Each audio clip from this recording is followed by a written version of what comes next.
Good morning, everybody. Over the last few weeks, we've been learning about the different fruits of the Spirit from Galatians 5. We first of all started with love. We were learning about the importance of loving each other and loving God, and what true love feels like whenever we get it from God and He's with us all the time. And then last week, we were learning about joy.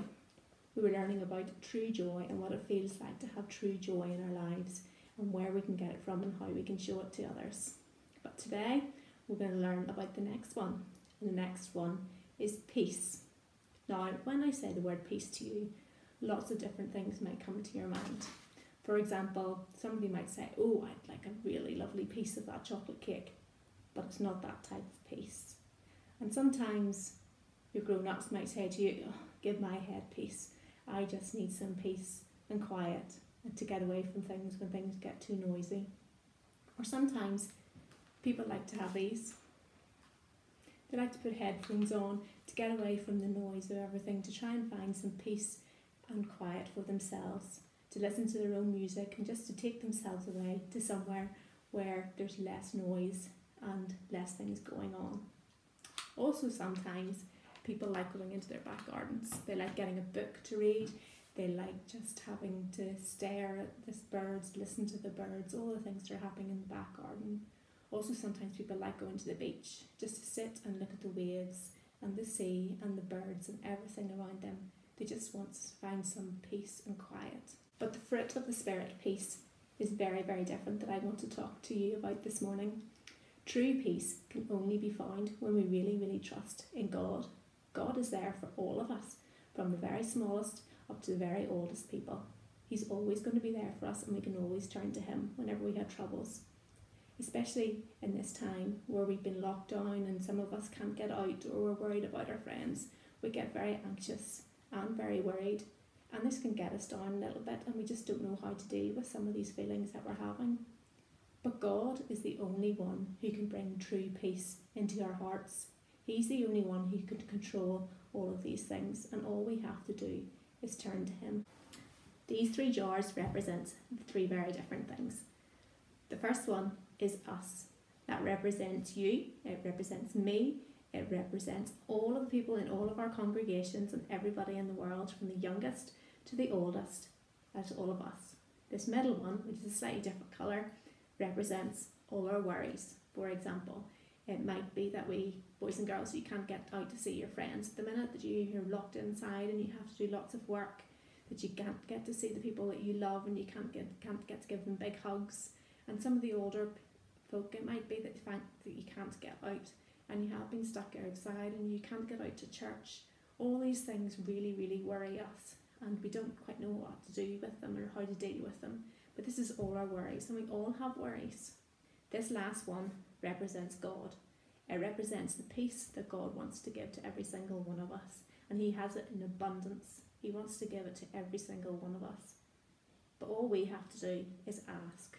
So for example, here, if this is us, all these little worries, like I can't get out to school, or I have to go out to work and I have to deal with all these people, I could get sick, I don't know what to do.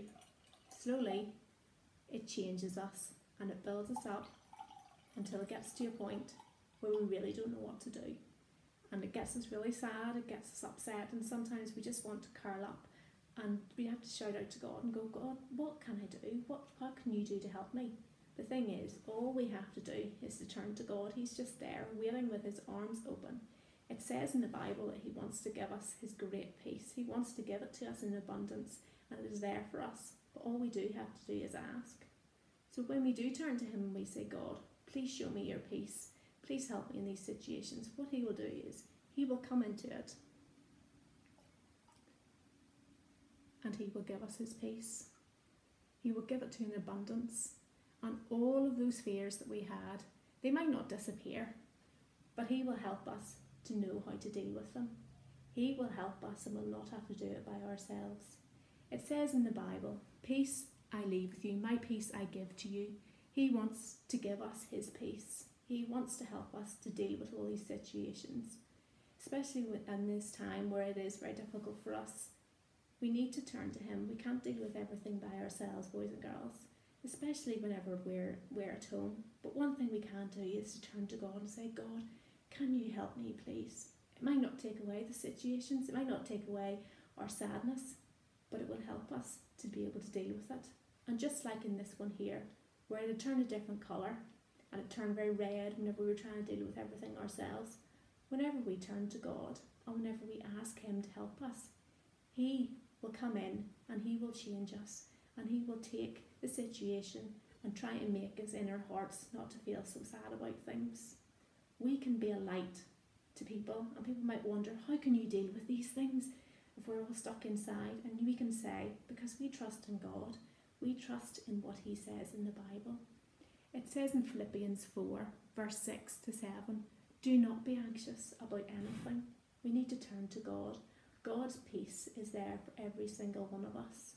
And peace is a freedom that God wants to give to all of us. So this week, as we head into unknown times, things where we still don't know what's going on, remember the fruit of the Spirit of peace. God wants to give it to us. And yes, it might not take everything away. We might still feel sad, but it can ease us, and it'll help us to know that God is in complete control and He wants to be there for us. So this week, boys and girls, whenever you're doing your devotions with your family, there's a few things on the internet and on our website to help you work out what to do about peace. The story is about Jesus calming the storm, and Jesus came there and He helped His disciples. They just had to turn and ask to Him, and He calmed everything. And what I want you to do is, if you have bubbles, I have some here. What I want you to do is open them up and think of all your worries. And whenever you have your worries and you're blowing the bubbles, imagine blowing them away to God, and God can take away all your worries and help you with anything that you're not sure about. And if you don't have bubbles in your house, don't worry. What you can do is write down all the things you worry about. Adults can do this too. Write it down on a piece of paper, crumple it up in your hand. Imagine that when you're crumpling it up, that you're giving it to God and asking Him for His peace. So what we're going to go and do now is we're going to sing a song.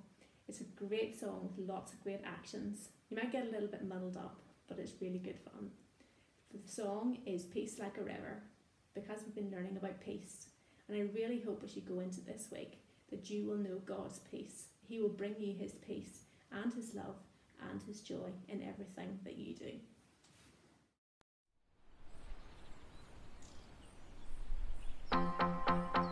I've got